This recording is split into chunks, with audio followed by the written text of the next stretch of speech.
కర్కాటక రాశి వాళ్లకు ఈ వారం విశేషంగా పెట్టుబడులు కావచ్చు, కుటుంబపరమైనటువంటి అంశాల్లో వారి యొక్క ప్రోత్సాహము, తోడ్పాటు అన్ని విధాలుగా మీకు కలిసి వచ్చేటటువంటి వారంగా ఉండబోతుంది.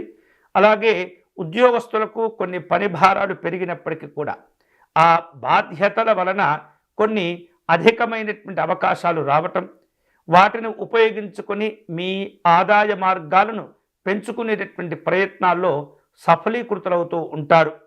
అలాగే ఈ వారం ఇందాక చెప్పినట్లు ఆ పెట్టుబడులకు సంబంధమైనటువంటి అంశాల్లో ఉన్నతపరమైనటువంటి ఆలోచనలు ముందుకు తీసుకువెళ్తూ ఉంటారు.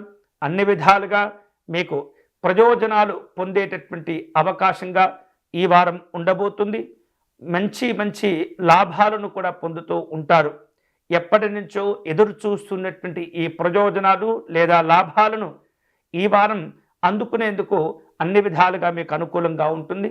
అయితే జాగ్రత్తగా రూపొందించుకోవటం, ఫలితాలు పొందేందు వరకు కూడా ఓర్పుతో సహనంతో ఉండేటటువంటి ప్రయత్నం చేస్తూ ఉండాలి.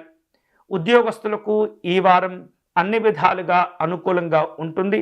వివిధ రూపాల్లో పనులు చేపట్టేటప్పుడు చిన్న చిన్న సమస్యలు ఎదురవుతూ ఉంటాయి. వాటిని మీరు పెద్దగా పట్టించుకోని అవసరం లేదు. అలాగని సమస్యలు వస్తున్నాయని చెప్పేసి నీరసపోయి లేదా నిర్లక్ష్యంతో వ్యవహరిస్తే ఈ ఉన్నటువంటి అవకాశాలను కూడా కోల్పోతూ ఉంటారు. కాబట్టి ఎటువంటి ఇతరమైనటువంటి ఆలోచనలు చేయకుండా మీ యొక్క ప్రయోజనాల పైన దృష్టిని కేంద్రీకరించినట్లయితే ఉద్యోగస్తులకు ఈ వారం అన్ని విధాలుగా ఉంటుంది. బ్యాంకు సంబంధమైనటువంటి లావాదేవీలు నిర్వహించే సందర్భంలో కర్కాటక రాశి వారు అన్ని రకాల జాగ్రత్తలు తీసుకుంటూ ఉండాలి.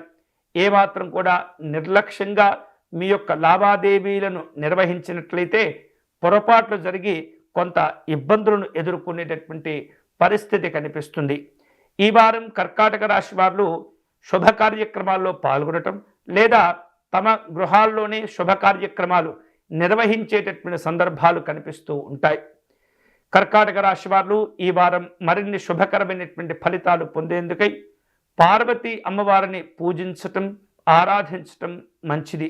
విశేషంగా దేవి ఖడ్గమాల స్తోత్రము లేదా అష్టాదశ శక్తిపీఠ స్తోత్ర సంబంధమైనటువంటి పారాయణాలు చేసుకుంటూ ఉండటం ద్వారా పార్వతీ అమ్మవారి యొక్క అనుగ్రహము, ఆశీర్వచనం లభించి అన్ని విధాలుగా మీకు శుభ ఫలితాలు కలిగించే అవకాశాలు ఉంటాయి.